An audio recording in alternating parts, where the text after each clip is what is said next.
Ini nanti ada 3 sub yang nanti dibahas ya. Pertama yang akan kita bahas adalah bagaimana kita memakai ISLM itu untuk menjelaskan fluktuasi ekonomi ya. Yang pertama, kemudian yang kedua kita akan mencoba ya membuat kurva agregat demand di mana agregat demand itu diturunkan atau dibikin ya dari kurva IS dan LM. Dan yang terakhir kita akan membahas satu topik yang sangat penting dalam ilmu makroekonomi, yaitu tentang Great Depression, di mana Great Depression itu adalah fakta ekonomi ya yang nanti akan coba dijelaskan dengan menggunakan model ISLM ya. Jadi ada 3 itu poin pentingnya ya. Sekarang kita masuk ke poin yang pertama tadi yang saya sebutkan. Kita bahas dulu bagaimana fluktuasi ekonomi ya, dijelaskan fluktuasi ekonomi. Kita analisis ya dengan menggunakan ISLM. Nah, penyebab fluktuasi ekonomi ini bisa saya pecah menjadi 2 ya. Saya bagi menjadi 2. Pertama, fluktuasi ekonomi itu bisa saja terjadi karena pengaruh kebijakan, policy ya. Yang kedua bisa karena non kebijakan atau saya tulis saja istilahnya shock. Shock itu ya gangguan atau satu kondisi perubahan ya di dalam perekonomian. Ya, ISLM berarti kita akan gambar dulu. Tadi sudah saya minta Anda untuk mengingat kembali bangunan ISLM yang sudah kita bahas minggu lalu dengan menjawab pertanyaan ya. Jadi ISLM itu sama-sama berada di kurva yang sumbunya R dan Y. Itu sudah prinsip ya utama yang harus diingat. Nah, ini ISLM sama-sama berada di sumbu R, Y. Jadi kalau ini IS, ini LM. Itu ya. Nah, kita bahas yang nomor 1 dulu. Yang poin pertama di sini, atau sub pertama di sini yaitu kebijakan. Nah, kebijakan itu juga bisa dipecah lagi. Kita akan bahas satu persatu. Kebijakan itu ada 2, ya. Kebijakan pemerintah ya. Yang pertama kebijakan itu ada yang namanya fiskal. Yang kedua moneter. Apa itu kebijakan fiskal? Kebijakan fiskal adalah kebijakan yang ya menggunakan kalau tidak G dia menggunakan T. G itu apa? G adalah belanja pemerintah, government spending. T itu apa? Pajak ya. Penerimaan atau pengumpulan pajak oleh negara. Ya, jadi itu 2 instrumen kebijakan fiskal ya. Saya akan masuk ke kebijakan fiskal dulu dan yang pertama G dulu. Sekarang bagaimana kalau kita menganalisis kebijakan fiskal G? Ya, bagaimana pengaruhnya ke perekonomian? Sekarang saya tulis di sini G ini kita ubah. Misalnya kita ubah naik ya. Kita ubah, kita naikkan. Pertanyaannya adalah ketika G naik, apa yang akan berubah di sini? Apakah IS atau LM? Itu yang pertama. Kemudian nanti setelah ketemu mana yang berubah, berubahnya kemana? Bisa ke atas atau ke bawah kan gitu ya. Nah itu, saya akan pelan-pelan masuk ke situ. Nah, jadi pertama G mengubah IS atau LM tadi pertanyaan pertama ya. Jawabannya adalah G akan mengubah IS. Kenapa IS? Karena kita tahu ya, merefer juga di materi sebelumnya bahwa IS itu kan dibangun dari Keynesian Cross, di mana di dalam Keynesian Cross ada apa? PE, plan expenditure, di mana dalam plan expenditure ada C, I, G dan di sini ada G. Berarti G ada di IS. Itu aja kesimpulannya ya. Dan dia kayaknya sih tidak di LM, karena LM apa kalau mau diturunkan? LM kan persamaannya adalah money supply, money demand kan gitu. M per P sama dengan L RY, kan tidak ada ya, itu simpelnya ya. Jadi berarti G ini akan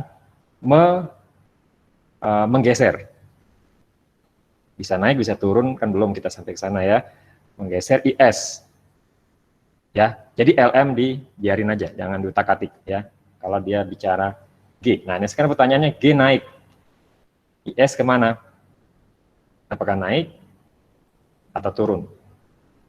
Nah, karena G ada di IS dan IS tadi PE, berarti kita udah punya acuan nih, sudah langsung tergambar harusnya di masing-masing, atau Anda bisa menggambarkan, oh kalau gitu ini Keynesian cross, betul ya, sasarannya ke Keynesian cross. Karena kita belum bisa langsung, mungkin kalau kita langsung ke IS belum bisa terlihat G itu seperti apa ya pengaruhnya. Tapi masuk dulu ke Keynesian cross. Nah kalau yang mau masuk Keynesian cross silahkan, itu sangat membantu sekali ya. Tadi saya bilang ada dua cara. Cara pertama Anda bayangkan saja Keynesian cross, oh G naik ya. Berarti seolah-olah Anda membayangkan persamaan ini, G naik berarti PE naik ya. PE naik itu konsekuensinya apa? Dia akan berpotongan dengan Y yang lebih tinggi ya.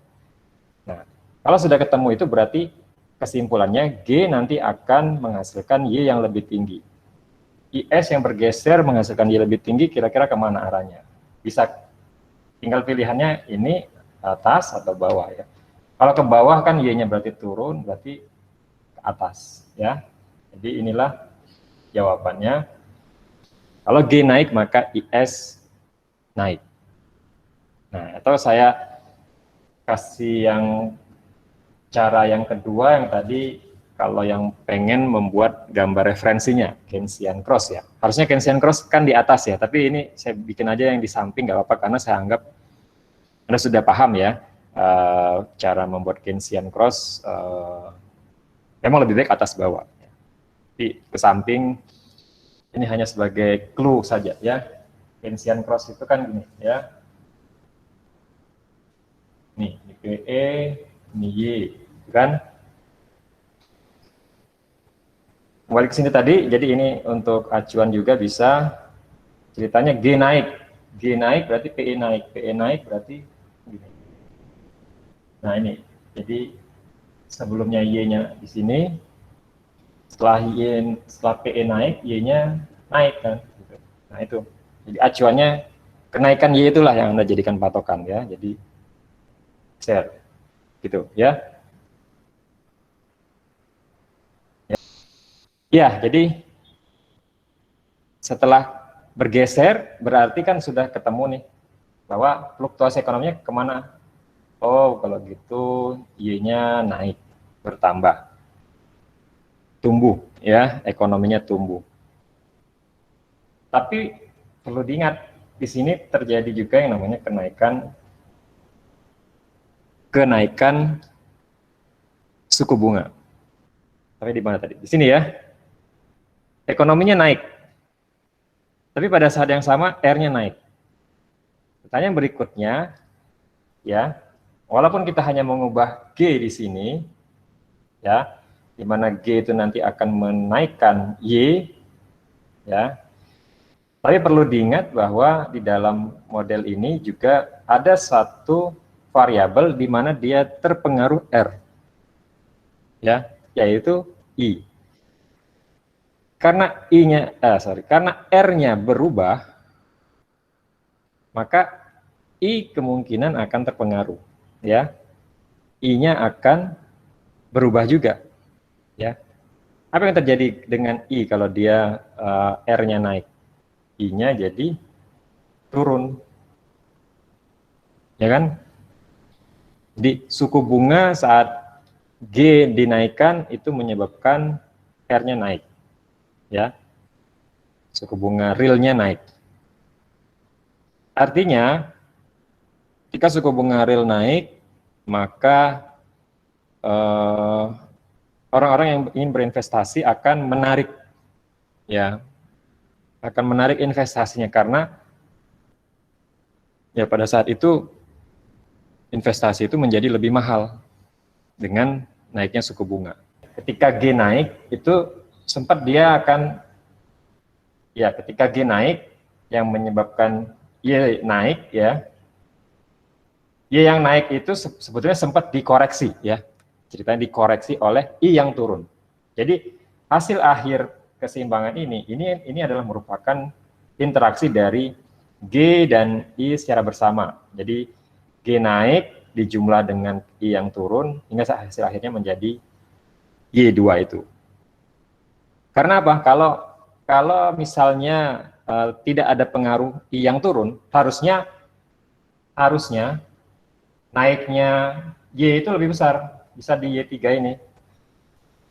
Ini saya asumsikan di posisi di mana R-nya tidak berubah ini, ya. Itu. Ya, jadi kalau R tidak berubah kan lebih tinggi tuh Y-nya. Hanya karena ada apa? Dia punya pengaruh ke I, ya, sehingga menyebabkan I-nya merosot gitu kan. Jadi kayak bandul gitu ya, balik lagi sedikit, tapi berhenti di Y2 gitu. Sehingga pada akhirnya keseimbangannya tetap naik di Y2, tapi tidak setinggi kalau dia tidak ada kenaikan suku bunga. Ya, jadi inilah keseimbangan akhirnya yaitu Y2. Nah, proses turunnya I karena pengaruh dari kenaikan G itu ini dikenal dalam istilah ekonominya disebut dengan istilah crowding out ya. Masih ingat barangkali ini sering dibahas, diulas ya istilah ini dalam makro ya. Jadi crowding out investment itu adalah suatu proses di mana berkurangnya investment akibat naiknya tingkat suku bunga ya. Dan itu penyebabnya adalah karena di dalam menaikkan income itu digunakan instrumen G ya di dalamnya. Sekarang saya akan lanjutkan berikutnya. Setelah kita bahas G, kita akan bahas berikutnya adalah T. T itu masih kebijakan fiskal ya. Kebijakan fiskal juga. Bagaimana sekarang kalau T yang diubah? G jangan diubah kalau gitu, berarti G ceteris paribus ya, tetap ya. T sekarang saya ganti. T dinaikin. Sekarang hampir sama dengan proses yang pertama tadi. Tadi pertama yang G saya membahasnya kalau G naik ya geser IS atau LM, itu pertanyaan pertama. Yang kedua, kalau sudah ketemu IS atau LM-nya naik atau turun dengan kejadian T naik ya. Itu dua pertanyaan itu yang diselesaikan. Dia nanti akan menggeser IS juga. Karena apa? Ya, jawabannya bisa pakai asosiasi tadi atau ya karena T itu juga ada di dalam IS ya. Masih ingat tadi kembali lagi IS itu asal muasalnya dari plan expenditure. Di dalam plan expenditure ada CIG ya. Loh, belum ada T-nya. Dimasuki lebih dalam lagi, T-nya ada di C ya. Nah, jadi plan expenditure itulah titik tolaknya ya. C, nah saya mau masukkan Y min T. Nah, ini kan muncul plus I plus G ya. Kan ada T-nya.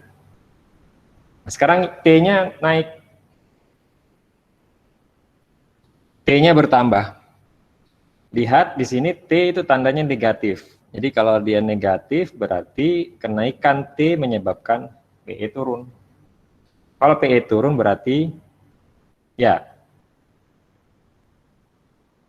Jadi udah clear ya. Pertama dulu tadi T ini ada di IS, berarti dia akan menggeser IS ya. LM berarti tidak kita apa-apain lagi. Ya. Nah, sekarang ini saya bersihin dulu karena beda sekarang kelihatannya pergerakannya.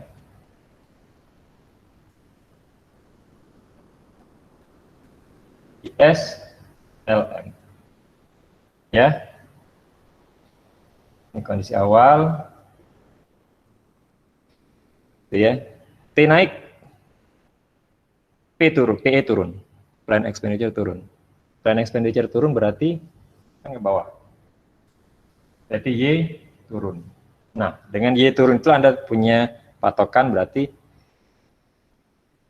arah mana kalau kita geser IS itu, Y-nya jadi turun. Ya ke sini ya, berarti gini.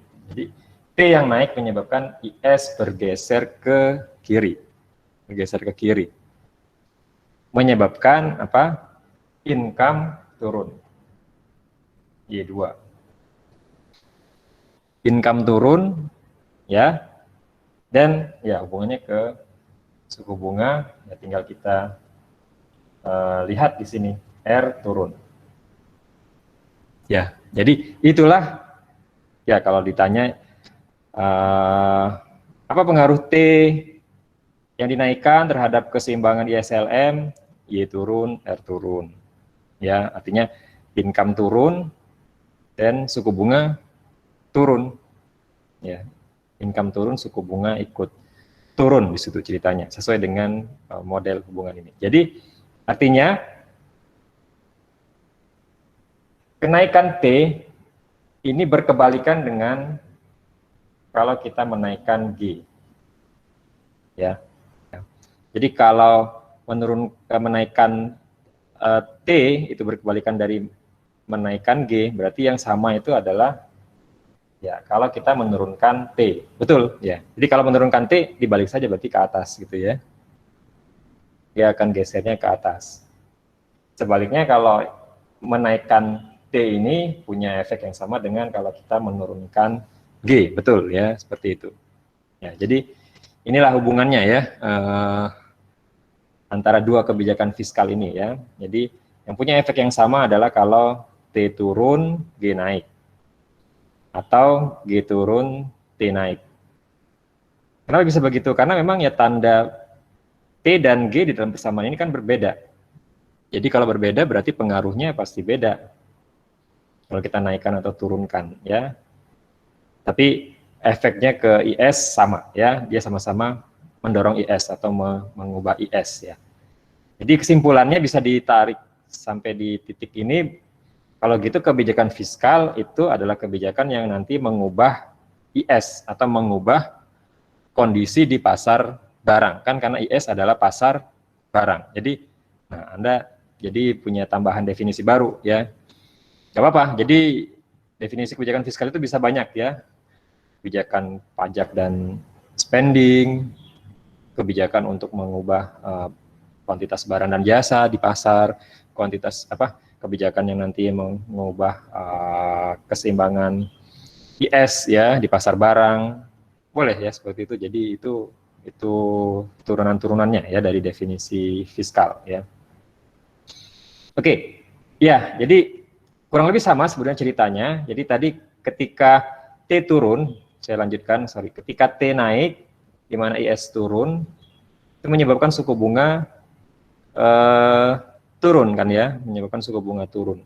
Nah, suku bunga turun ini kalau bagi I di sini juga akan mempengaruhi I, bagi I dia akan ya terdorong nambah gitu. Ya. Akan bertambah. Jadi harusnya turunnya lebih dalam ya. Tapi karena ada bantuan dari I yang naik, ya itu di balancing lagi, bertambah dikit ya PE-nya sehingga tidak turun dalam, sehingga sampailah di keseimbangan akhirnya Y2 ya, tetap turun ya, memang tetap turun tapi sampai di Y2 gitu ya. Ya itu prosesnya ya. Proses keseimbangan kalau kita mengubah dengan menggunakan kebijakan fiskal G dan T. Baik, sekarang saya akan lanjut ke kebijakan yang nomor 2 di kebijakan ini, moneter ya. Moneter. Nah, kalau sudah saya bahas fiskal itu IS, untuk moneter bisa ketebak sebetulnya. Kalau gitu moneter nanti akan mengubah LM dan bukan mengubah IS, betul ya. Jadi memang LM lah yang akan kita geser-geser kalau bicara moneter. Dan referensinya bukan lagi Keynesian Cross. Ya, jadi Keynesian Cross dihapus. Nah, sekarang LM, IS, bicara moneter. Mau seperti apa kebijakan moneter? Ya, karena moneter mempengaruhi jumlah uang, maka saya akan pakai variable money, ya, money supply, jumlah uang beredar, dinaikkan. Ya, kita ambil yang contohnya kalau misalnya uang dinaikkan, ya. Ya, rasanya nggak usah. Walaupun tetap bisa pakai dua pertanyaan tadi. Kalau M yang berubah, apa yang akan bergeser? Apakah IS atau LM? Karena sudah IS diambil fiskal, berarti udah moneter pasti ya jawabannya ya. Itu sudah satu, settle. Tinggal yang kedua nih, menjawab pertanyaan kedua. Kalau M naik, LM-nya ke bawah atau ke atas? Kan itu aja tinggal pilihannya. Jadi tinggal menjawab pertanyaan kedua ya, tugas kita. Ya, kalau LM referensinya kurva money supply, money demand ya. Boleh ini yang digambar di sebelah kanan atau kiri Anda, silakan digambarkan kurva money supply atau money demand di situ.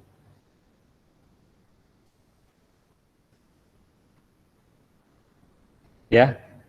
Nah, yang diminta di sini adalah kenaikan M. Kenaikan M berarti M itu ada di sini ya, money supply. Jadi M-nya naik berarti M per P-nya naik. M per P naik itu menyebabkan apa di situ? Ya, kurva bergeser ke kanan, ya kan? Ya. Hasilnya adalah R-nya turun. Nah, kalau R-nya turun, sekarang tinggal kita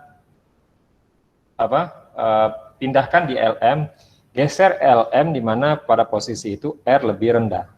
Ya, kalau digeser lebih rendah berarti ke bawah kan ya, kalau ke atas kan dia naik, jadi ke bawah.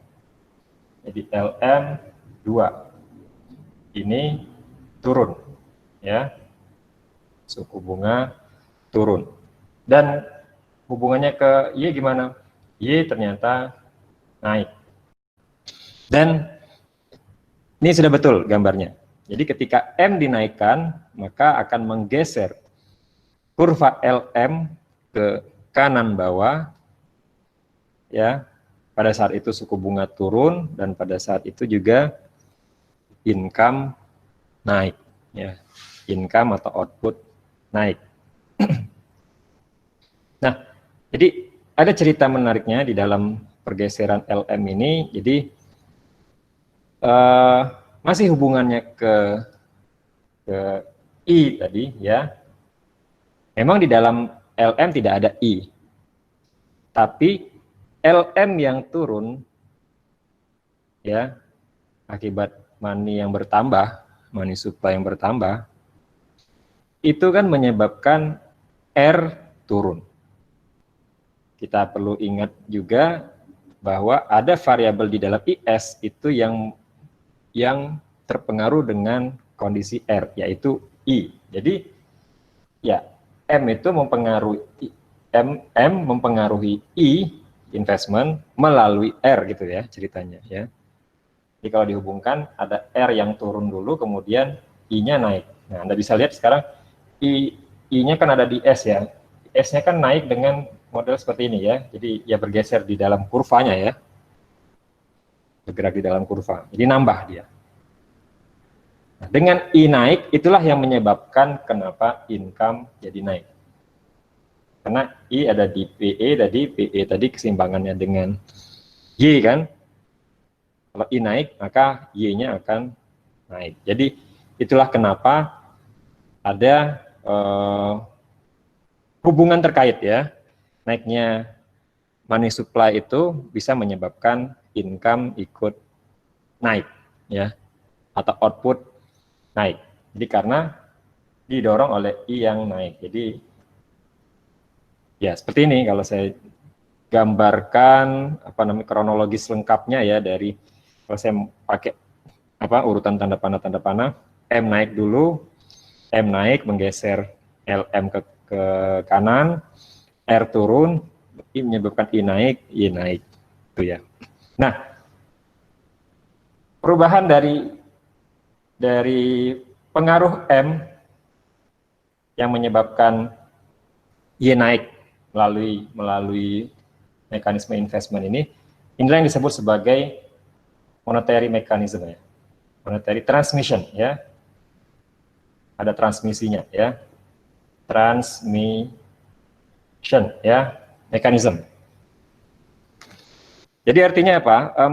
Uang itu sebenarnya tidak bisa dengan sendirinya menciptakan barang dan jasa. Itu ya kesimpulannya.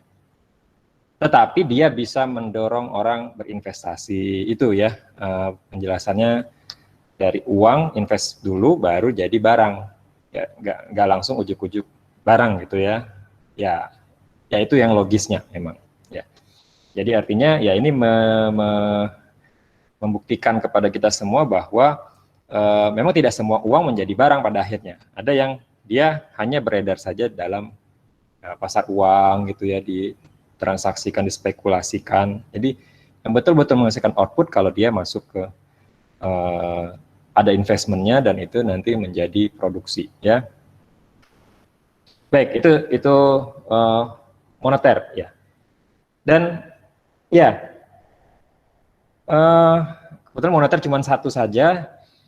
Kalau money supply ditambah ke bawah, money supply dikurangi ya ke atas ya, kebalikannya aja. Itu saja, jadi cukup simpel ya. Dan referensinya tadi sekali lagi adalah gunakan kurva money supply, money demand ya. Nah ini kalau digambar ke kanan nggak masalah, ini memang konsisten, masih cocok lah ya. Seperti itu memang prinsipnya. Ya. Oke, sekarang saya masuk ke yang kedua. Ini sudah selesai, saya akan masuk ke yang shocknya. Atau sebelum saya masuk ke shock, saya akan ini dulu, gambarkan bagaimana kalau tadi kan kebijakan saya pakai satu persatu ya. Sekarang saya mau gabung, fiskal moneter saya gabung, gimana gambarnya? Ya gini ya, saya bikin cerita dulu. Ceritanya adalah, misalnya di sini ada kondisi pemerintah ingin menaikkan pajak ya. Saya akan menggunakan dua kebijakan ini kalau kita pakai saling berinteraksi ya. Saya mulai dari kebijakan fiskal, dimana kondisinya adalah kebijakan fiskalnya menaikkan pajak. Ya. Seperti yang tadi sudah dibahas, efek dari T dinaikkan itu menggeser, yang pertama adalah IS ya. IS menjadi turun. Nah, ketika IS turun, katakanlah ini dalam cerita berikutnya, katakanlah pemerintah mengharapkan pihak moneter ya itu ikut terlibat dalam kebijakan ini ya, untuk nanti merespon kebijakannya seperti apa ya, untuk merespon kebijakannya dengan harapan hasilnya jauh lebih baik ya. Nah, saya tidak akan melakukan analisis yang tujuan akhirnya mengatakan bahwa itu adalah kebijakan terbaik ya, belum sampai di situ ya. Tapi saya akan menunjukkan dulu ya pilihan kebijakannya ya. Pilihan kebijakannya. Jadi ingat di awal saya state seperti ini karena saya hanya menunjukkan dulu pilihan kebijakannya. Masalah tujuan akhirnya mana yang terbaik, ya nanti bisa kita evaluasi lagi. Ya, jadi anggaplah dimulai dari kondisi seperti ini ya. Kan ketika T dinaikkan, konsekuensi logisnya dari ekonomi pada saat itu dia adalah turun ya. Mungkin turun tidak diinginkan kan gitu. Jadi karena itulah pemerintah mendorong otoritas moneter yang punya LM untuk mengimbangi atau coba berkontribusi ya, bagaimana agar kebijakan pajak ini jadi pas lah gitu kira-kira ya. Nah tadi saya bilang dulu ini ada 3 alternatif loh ya, ada alternatifnya dan ada 3 memang alternatifnya. Pertama Alternatifnya yang bisa digunakan oleh moneter untuk mengimbangi kebijakan fiskal itu adalah moneter bisa saja mempertahankan uang yang beredar. Kan itu moneter juga tuh, kebijakan moneter ya. Dia mempertahankan, menjaga jumlah uang yang beredar. Kalau dia menjaga uang yang beredar, berarti apa yang terjadi? LM tidak bergeser. LM ya seperti itu saja ya kondisinya. Dan dia hanya ya mencermati saja apa yang terjadi dengan fluktuasi yang terjadi karena IS, karena fiskal. Kalau M dipertahankan konstan, maka hasil akhirnya apa?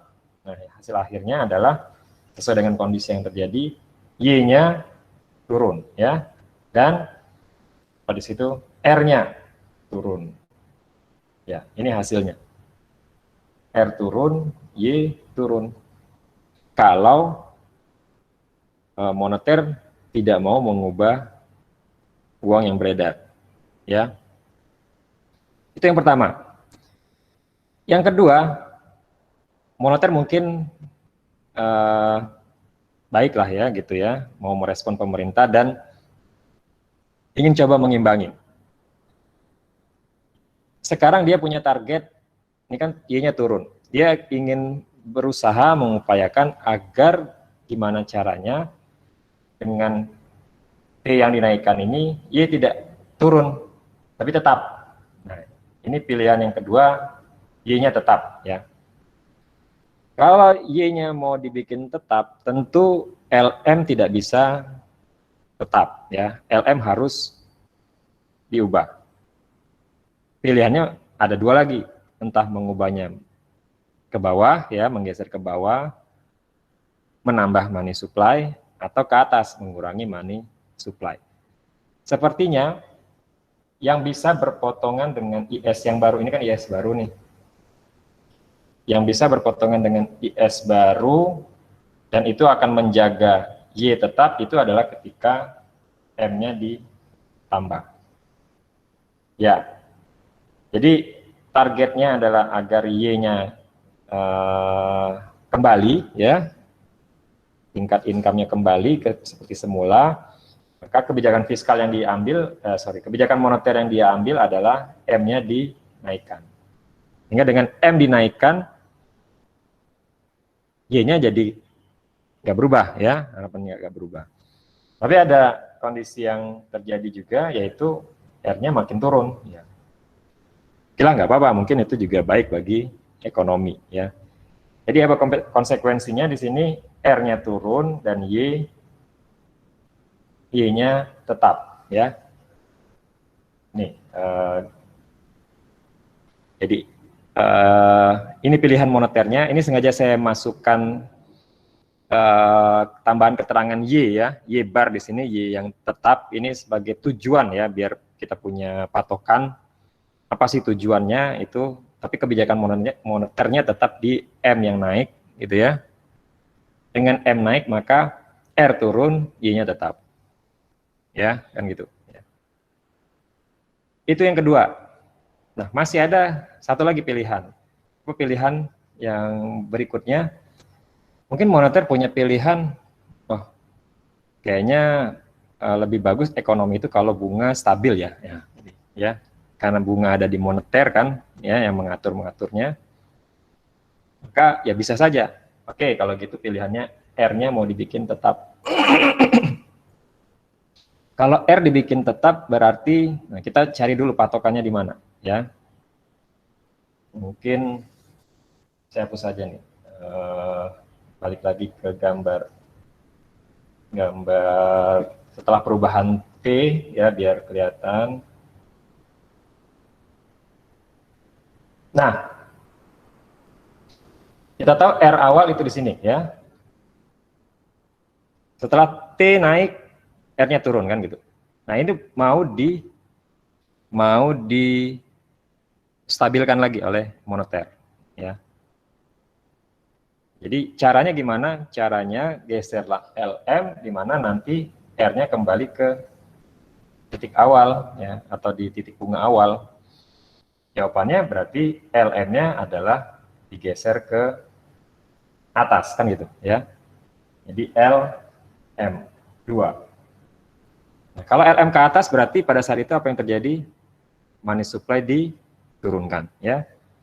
M diturunkan. Sehingga hasil akhirnya R tetap. Nah, pada saat R tetap apa yang terjadi? Y-nya ternyata juga makin turun ya. Ya oke, ini tadi sekali lagi saya tidak mengatakan, tidak menilai dulu ya mana yang paling baik dari tiga ini. Ini adalah alternatif ya. Ini pilihan. Nah, sekarang sudah semua nih, sudah. Ya, inilah tiga pilihan. Karena ada tiga pilihan, mungkin ada juga yang masih tertarik menanyakan, Pak, kalau gitu mana yang terbaik? Ya. Sebetulnya terbaik tidak terbaik ya. Jawabannya atau kuncinya ada di tinggal sesuaikan dengan targetnya tadi. Kalau targetnya ini berarti ini terbaik, targetnya Y tetap ini yang terbaik, R tetap ini yang terbaik. Tapi memang lazimnya adalah Y sasarannya, lazimnya ya. Bukan tidak mungkin yang lain juga bisa jadi sasarannya. Karena dengan Y yang tetap tidak berkurang, itu kan bagus bagi perekonomian secara keseluruhan. Ya, umumnya seperti itu. Jadi, ya kalau memang targetnya adalah Y, maka jelas ini yang terbaik dari tiga pilihan, karena yang lain dia turun. Ya, jadi itu. Jadi sesuaikan dengan patokannya saja sebetulnya kuncinya. Ya, artinya bisa saja di narasi yang lain, ya terbaik itu bergeser, bisa ke M, bisa ke R. Ya, itu ya. Jadi cara menilainya. Oke, jadi ini sudah saya gabungkan penggunaan ISLM bersama-sama dalam evaluasi kebijakan. Nah, sekarang masuk ke shock ya. Sekarang masuk ke shock. Apa itu shock? Shock itu ya perubahan dalam ekonomi. Kalau kebijakan itu perubahan dalam ekonomi, tapi itu by treatment, dikondisikan. Tapi kalau shock itu sebetulnya tidak kita rencanakan atau tidak ingin kita kondisikan, tapi terjadi. Nah, bagaimana menjelaskannya dalam ISLM? Sama seperti yang kebijakan, shock itu nanti bisa mempengaruhi IS, bisa mempengaruhi LM.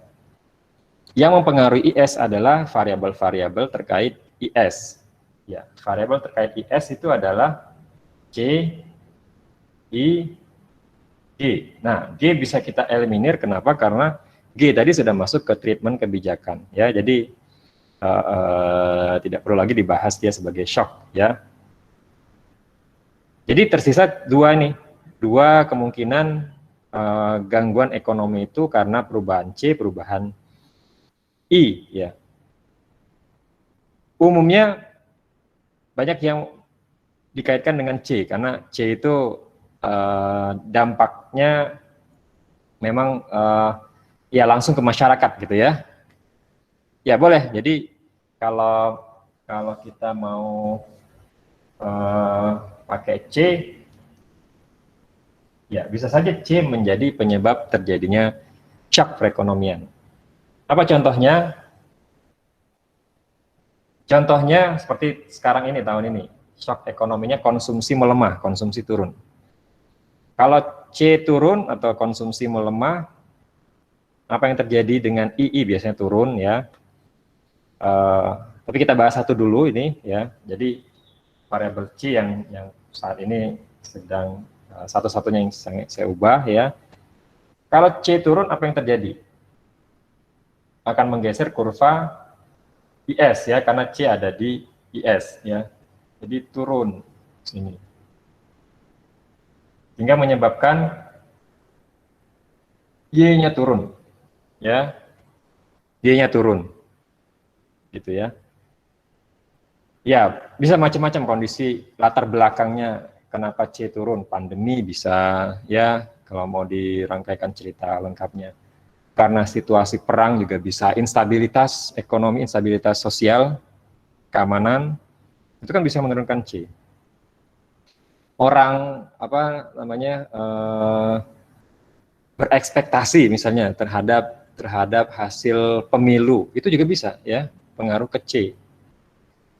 Jadi banyak ceritanya bisa dirangkai di situ. Tapi saya pakai ke poin utamanya saja. Turunnya C ini mengganggu atau menurunkan, ya, menurunkan income atau output. Dan itu ya tentu saja kurang baik ya bagi ekonomi, karena ya outputnya turun, berarti kan kemungkinan besar dia akan mempengaruhi variabel lain. Ingat, dalam ekonomi makro apalagi, itu kalau kita bicara satu variabel, dia sebetulnya punya relasi ya, menyebabkan atau mempengaruhi variabel yang lain. Salah satunya adalah pengangguran. Turunnya income bisa menyebabkan pabrik itu turun permintaannya sehingga dia tutup, sehingga munculnya PHK, kan bisa gitu. Ya. Nah, kalau dia shock, ini tentu saja pemerintah punya kemampuan untuk mencegahnya atau untuk mengantisipasinya, ya, untuk mengelolanya juga, agar jangan sampai itu terus terjadi atau terus memperburuk perekonomian gitu.